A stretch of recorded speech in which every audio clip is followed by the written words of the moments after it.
Enquanto as tensões marcam as recentes relações entre a OTAN e a Rússia em torno da Ucrânia, os Estados Unidos e autoridades políticas europeias afirmam que uma invasão russa da Ucrânia seria iminente, o que é repetidamente negado por Moscou. Para tanto, surgem suposições de como a Ucrânia deveria se preparar para o hipotético conflito, levando em consideração aspectos de guerras passadas envolvendo o exército russo e seu antecessor soviético. Mais especificamente, a Primeira Guerra da Chechênia em 1994 e a Guerra de Inverno contra a Finlândia em 1939.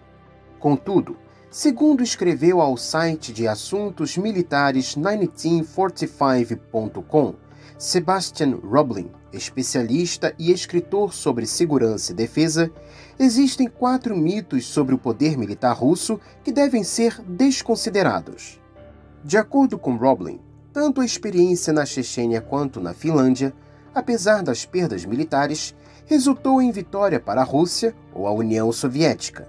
Se em 1996 os separatistas chechenos conseguiram a retirada do exército russo de sua república, 4 anos mais tarde, eles foram derrotados por Moscou. Já os finlandeses empregaram de fato brilhantes táticas de resistência no campo de combate contra o muito maior inimigo soviético entre 1939 e 1940 e, posteriormente, em 1944.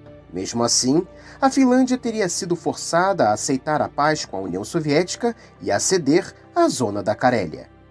Para Roblin, é um grave erro estratégico crer em estereótipos sobre o exército russo e soviético, tanto das épocas das guerras mundiais, da Guerra Fria, como dos anos turbulentos da era de Boris Yeltsin.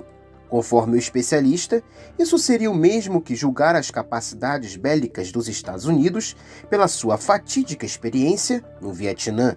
Segundo Roblin, de fato, nem todos os problemas nas forças militares são corrigidos após amargas experiências, mas os exércitos, sem dúvida, mudam, seja para melhor ou para pior. O primeiro mito referido pelo especialista é de que a Primeira Guerra da Chechênia provou o quanto incompetente ou atrasado permanece o poder militar russo quase 20 anos depois.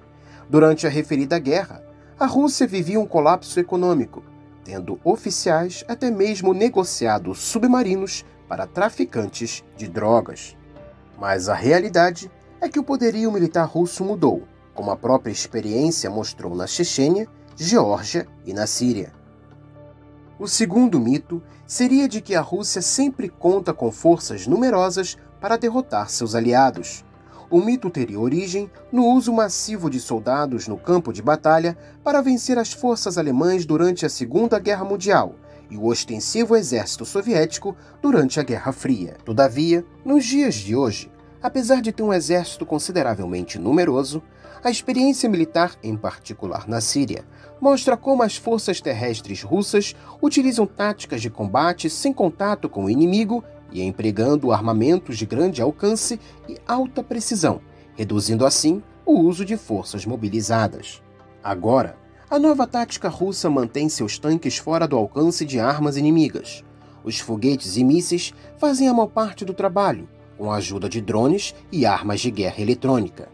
O terceiro mito seria que o exército russo é basicamente feito de recrutas pouco treinados. O mito teria origem na fração de recrutas que servem por um ano nas forças armadas do país e uma carência de sargentos especializados. Porém, segundo Roblin, a maior parte dos militares russos hoje serve por contrato, ou seja, são profissionais, e os recrutas constituem uma minoria. Dados de 2020 do Centro de Estudos Estratégicos Internacionais, o CSIC, na sigla em inglês, revelam que 260 mil soldados russos eram recrutas, contra 410 mil soldados contratados. O quarto mito seria que a Rússia possui um orçamento militar muito pequeno, uma pequena fração do norte-americano. A Rússia, de fato, gasta entre 50 e 60 bilhões de dólares todos os anos, o que é menos de 10% dos gastos em defesa dos Estados Unidos. O orçamento, para alguns, seria a causa da demora em projetos como o caça Su-57 e o tanque T-14 Armata. Contudo, Roblin explica que qualquer economista sabe muito bem que um dólar compra muito mais na China e na Rússia do que nos Estados Unidos ou na Suíça. Além disso, o nível salarial de profissionais da indústria de defesa russa e chinesa é muito menor do que nos Estados Unidos, além de outros gastos. Já o câmbio entre o dólar e o rublo não afeta diretamente o preço dos armamentos comprados pela Rússia, visto que estes são inteiramente produzidos no país. Como comparação, de fato a Rússia gasta menos do que os Estados Unidos, mas a contextualização dos gastos é indispensável para entender tal diferença.